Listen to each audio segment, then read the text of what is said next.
If you zoom in on a freshly mixed batch of concrete, you aren't really looking at mud drying. Right. You're actually watching millions of microscopic crystals locking together like this highly complex chemical puzzle. And if you add a splash of water to the exact wrong second, Wow. you shatter that internal structure forever. It is entirely unforgiving. I mean, we tend to look at a finished painted wall and just assume the process to get there was, just brute force, like heavy lifting, sweat, and slapping mud on a brick. Yeah, exactly. Right. But when you look through the lens of professional masonry assessment, specifically the rigorous masonry NC tire standard over in the Philippines, that brute force assumption just completely falls apart. Oh, completely.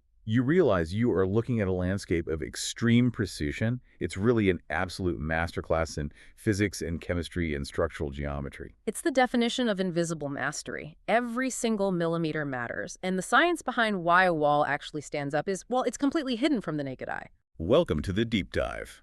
Today we're taking a deliberate, methodical approach. We are adopting a regular pacing for a student, which means, there is no rushing here. Nice and steady. Right. We're going to systematically unpack the procedures of masonry, using those NCC2 technical standards to guide us.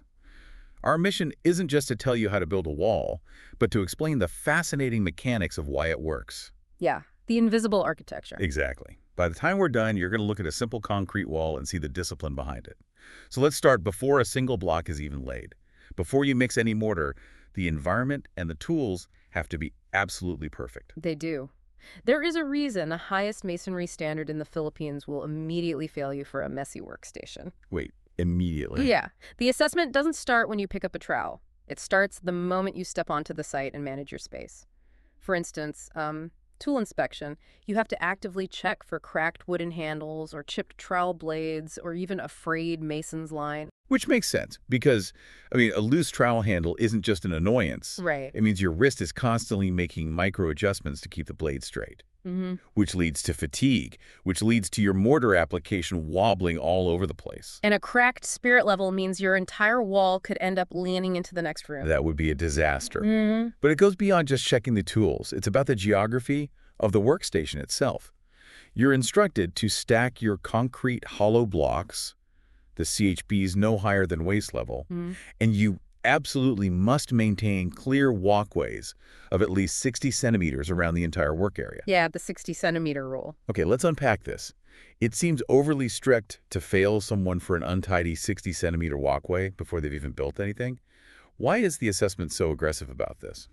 What's fascinating here is the compounding nature of risk on an active work site. It's not about neatness just for the sake of looking professional. It's about muscle memory and, frankly, occupational survival.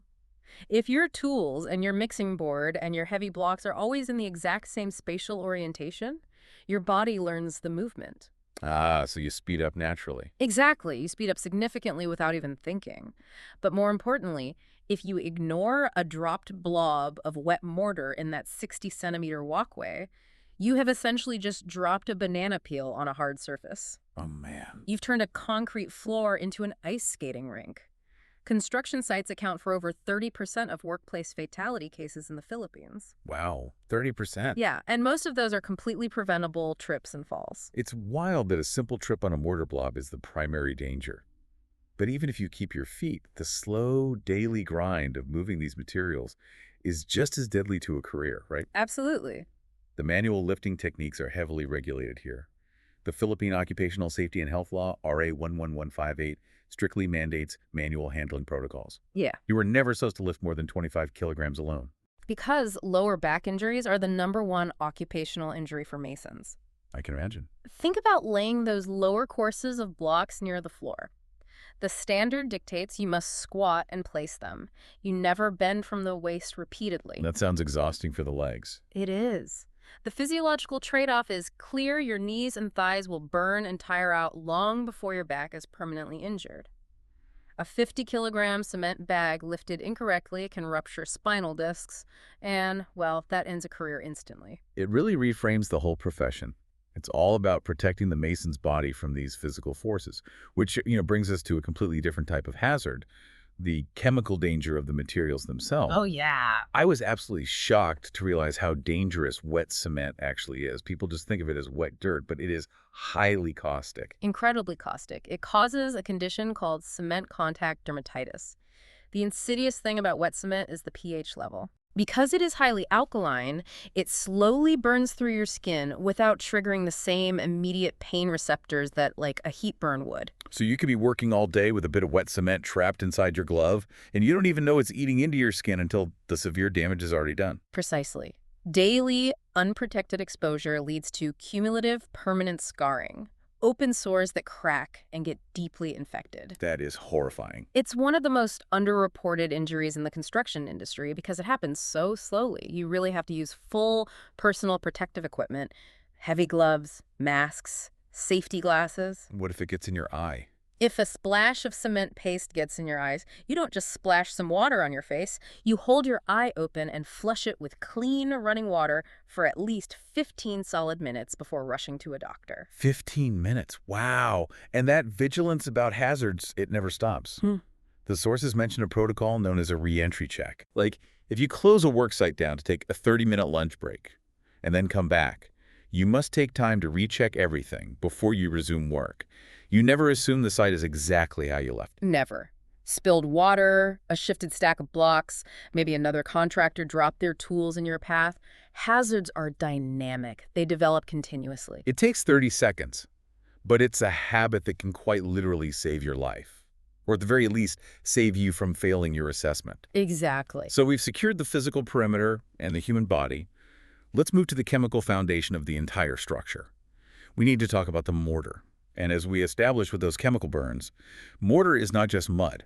Far from it. It is a highly time-sensitive chemical reaction that demands absolute precision. It really is pure chemistry. You have to start with a pristine mixing board. If there is old mortar residue dried onto your board, it contains cement particles that have already partially set. If those chunks mix into your fresh batch, they create weak, dead lumps inside your wall joints. And crucially, you never, ever mix directly on bare ground. Oh, because the dirt gets in it. Well, the soil beneath will act like a sponge. It absorbs the water and the vital cement paste right out of your mix, which chemically weakens the entire batch. Oh, the measurements have to be flawless, too. The standard uses a strict volume measurement system, usually a 1-to-3 ratio. 1 bucket of cement to 3 buckets of clean sand. Yes. And you have to use the exact same bucket for both materials to ensure the ratio is perfect. Right, because estimating by eye is just a guaranteed way to produce walls that have wildly uneven structural strength. Makes sense. Once you have your measured dry mix, you have to turn the pile with your shovel at least 3 times until the color is completely uniform. If you see gray streaks of cement or yellow streaks of sand, the chemical matrix is already compromised. Then comes the water. And, if you've ever worked with 2-part epoxy resin, you know that the moment the 2 parts touch, the clock starts ticking and there's no going back. It's exactly like that. Cement is very similar. You make a little crater in the center of your perfectly mixed dry pile, add water in small, careful increments, and mix from the outside in. If you dump too much water at once, the mix becomes soupy. And you can't just throw in an extra shovel of dry cement and sand to thicken it up, because you'll completely throw off your carefully measured 1-to-3 ratio. So you'd have to scrap the entire batch and start over. Basically, yeah. To know if you actually got the consistency right, masons use this brilliant practical check called the sausage test. I love this one. You grab a handful of the mixed mortar in your gloved hand and squeeze it into a cylinder. It needs to hold its shape perfectly like a soft sausage. Right. If it slumps and flattens out, it's too wet, which means the heavy concrete blocks will literally surf on it and slide out of alignment. Right. But if it crumbles and breaks apart, it's too dry, meaning it won't bond chemically to the block. And once that perfect consistency is reached, the hydration clock starts. You have exactly 30 to 45 minutes to get that mortar onto the wall. Okay, wait, let me play devil's advocate here for a second.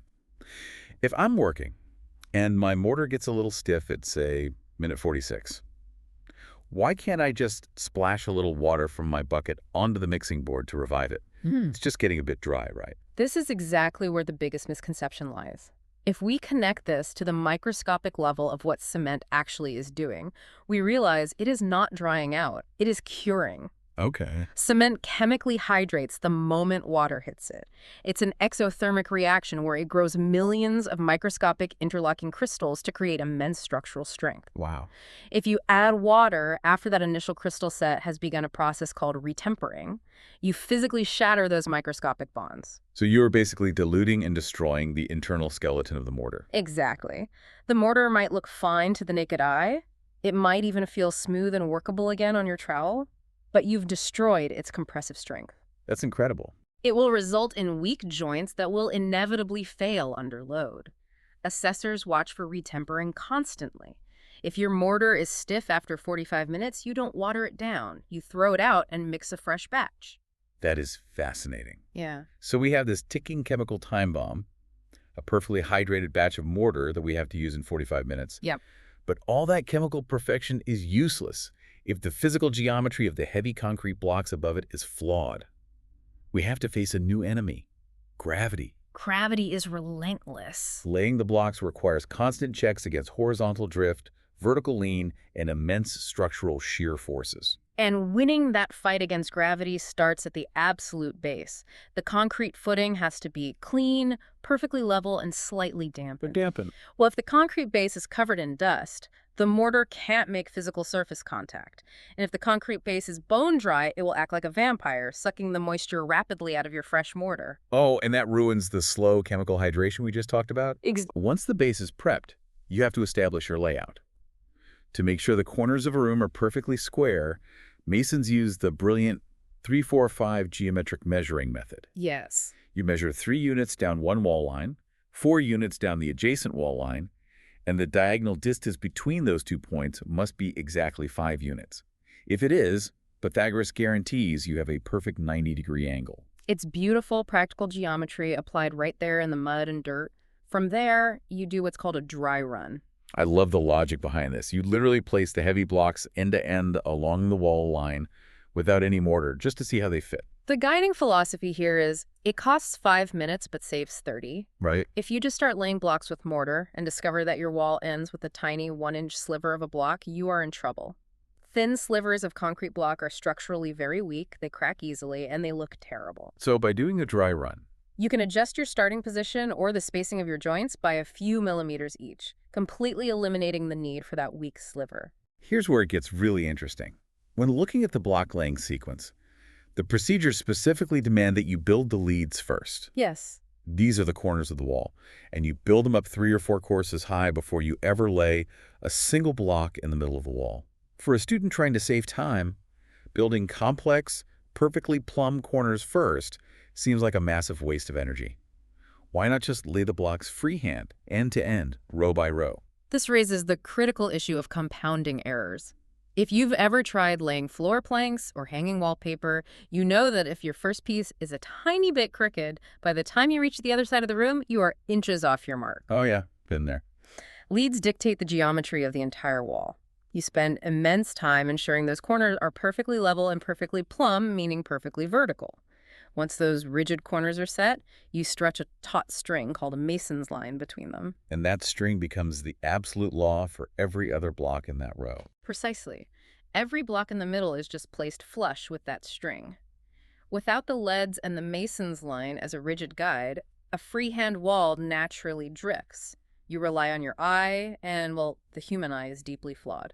Sure. If you have a tiny 2-millimeter error on one block and you just keep building freehand, that error compounds. Over 10 blocks, you suddenly have a 20-millimeter lean. It becomes a visible, wavy structural failure that you cannot correct. And the mechanics of actually placing the mortar to hold those blocks are incredibly specific too. When they spread the horizontal layer of the bed mortar, they lay it 12 to 15 millimeters thick. But they use the tip of the trowel to draw a furrow, a little trench right down the middle of it. That furrow is an ingenious application of physics. It acts as an escape channel for trapped air. Oh, really? Yeah.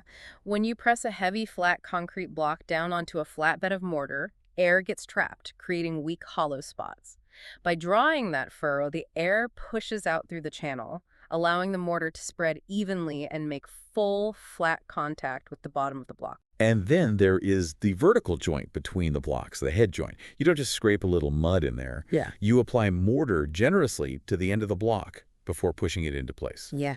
The goal is to get squeeze out, where the excess mortar literally oozes out of the vertical joint when the blocks are pressed together. Squeeze out is your absolute visual proof that the joint is 100% full. A hollow head joint is a massive structural vulnerability. Because of the wind, right? Exactly. When you consider the environment this assessment is designed for the Philippines, you have to account for typhoons. Those vertical joints are the specific elements that carry the sheer forces of high winds across the expanse of the wall. Wow. If those joints are hollow, the sheer lateral pressure of a typhoon can literally blow the wall apart. That puts the strictness of the standard into stark perspective. You aren't just building a wall, you were building a windbreak for a deadly storm. Right.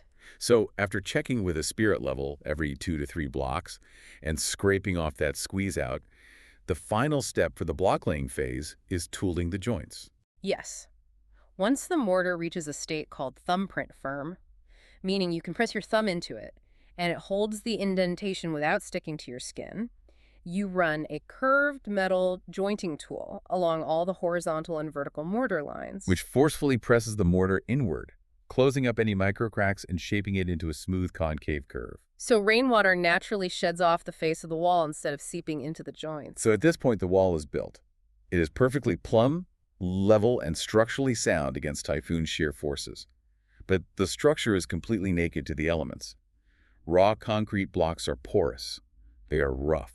They require a final vital layer of protection. We are talking about plastering, and this phase introduces an entirely new physical concept: mechanical bonding. Right, because plaster doesn't use adhesive glue. It doesn't chemically melt into the concrete blocks like welding metal. It bonds purely through mechanical grip. Yes. Which means surface preparation is everything. You have to aggressively wire brush away all dust, mineral deposits, and especially any oil. If there is even a faint smudge of oil on that wall, maybe from a piece of machinery, or even the natural oils from a worker's bare hands, the plaster will never bond to it. Just from bare hands. Yep. It will create a hollow air pocket behind the plaster, and eventually it will delaminate and just pop right off the wall in a large sheet. The wall also has to be properly dampened before you apply the wet plaster. And this goes back to what we discussed earlier about dry concrete acting like a vampire. Right. If you slap wet plaster onto a bone-dry concrete wall, the wall acts like a giant sponge. It violently sucks the water out of the plaster instantly. That stops the plaster's chemical hydration process dead in its tracks. The plaster will literally turn to weak dust and crumble away. But you also can't have the wall dripping wet, or the wet plaster will just slide right down to the floor. You are looking for a perfect, dark, damp equilibrium. To make sure the plaster is a perfectly even thickness across the whole wall, masons set up what are called screeds. Oh, these are great. These are just small dabs of mortar placed at intervals all over the wall, set at the exact final thickness you want, usually 12 to 15 millimeters. You use those little hardened dabs as depth guides, so you aren't just blindly guessing how thick you're spreading the plaster. It turns the subjective art of guessing into a guided, mathematically calibrated system. Then comes the first application of plaster called the scratch coat. The thickness should be about 8 to 10 millimeters. I always assumed you'd want a perfectly smooth base layer, but the technique here is wild. It is. The standard specifically requires you to aggressively throw the mortar at the wall for this scratch coat, rather than wiping it on gently with a trowel. Why use such an aggressive, forceful technique? It's all about kinetic energy and impact force. The surface of a concrete block isn't perfectly smooth. If you look closely, it has a microscopic, craggy texture full of pores. If you gently wipe the wet mortar on, you end up trapping microscopic air bubbles in those crags, which leads to hollow, weakly attached plaster. When you forcefully throw the mortar, the kinetic energy of the impact drives the wet cement deep into the deepest pores of the block. It establishes a profound mechanical lock. And once that mortar is thrown on and packed tight while it's still soft, they take a comb-like tool and scratch aggressive horizontal grooves 3 to 5 millimeters deep all across the entire surface of the wall. It sounds exactly like creating a giant layer of Velcro. The Velcro analogy is perfect. A smooth first coat gives the second coat absolutely nothing to grab onto. Those deep horizontal scratches act as thousands of miniature anchors for the final layer. Then you have to walk away and let it cure for at least 24 hours, and ideally up to 7 days. This brings us to the finish coat. You mix a finer mortar, apply it smoothly, and use a long, flat, straight edge, dragging it back and forth across the screed guides we set up earlier to slice off the high spots and ensure the wall's perfectly flat. Finally, you take a wood or sponge float and rub it in circular motions over the surface. That floating motion is critical. It compacts the mortar, squeezing out any remaining tiny air voids that could later become hairline cracks. It also pulls the finest, smoothest grains of sand and cement paste to the very surface. That's what gives you that perfectly dense, smooth finish that is ready for paint. But the job isn't done when the tools are washed. The final, and perhaps most crucial step, is curing the finished wall. And again, this is not drying. Not at all. In fact, drying is the enemy of strong concrete. Right. Yeah. In the hot Philippine sun, a freshly plastered wall can lose its moisture and dry out in minutes. If the outer surface shrinks rapidly from the heat while the base underneath is still wet, the plaster physically tears itself apart. You get a massive spider web of shrinkage cracks across your beautiful finish. So you actually have to lightly mist the finished wall with water 2 to 3 times a day for at least 3 days. You do. You are intentionally keeping it wet, slowing down the drying process as much as possible so the cement has the time it needs to fully chemically hydrate and reach its maximum design strength. It requires an incredible amount of patience and discipline long after the physical labor is done. So if we look at the entire scope of this methodical process we've walked through today, taking it at this regular student pacing, it becomes abundantly clear that mastering the Masonry NC the second assessment isn't just about making a wall stand up. No, it's not. It is about mastering an intense, rigorous sequence of overlapping disciplines. You're mastering the ergonomics of the human body, knowing exactly how to lift and move to save your spine from a slow decline. Right. You're mastering the chemistry of the hydration clock, respecting the invisible chemical crystals forming on your mixing board. You're acting as a geometrician, using the 3-4-5 rule, and taught Mason's lines to combat the compounding errors of flawed human vision. And you're utilizing the physics of mechanical bonding, throwing scratch coats with kinetic energy to create a microscopic interlocking grip that can withstand the devastating shear forces of a typhoon. It is a profound level of unseen expertise that surrounds us every single day. Which brings us back to where we started. We walk past hundreds of brick and concrete walls every single day. We lean on them, we hang heavy shelves on them, we completely ignore them. We really do. But now that you understand the hidden science, the furrowed mortar beds letting the air escape, the squeezed out head joints locking the blocks together, the invisible scratched Velcro layers hiding beneath the smooth paint, it really makes you wonder. It does. Ask yourself, how many unseen layers of invisible, painstaking discipline hold up the rest of the systems, structures, and institutions you rely on every day? That is a deeply fascinating question to walk away with. Thanks for joining us on this methodical journey today. Keep looking for the invisible mastery hidden all around you. We'll catch you on the next deep dive.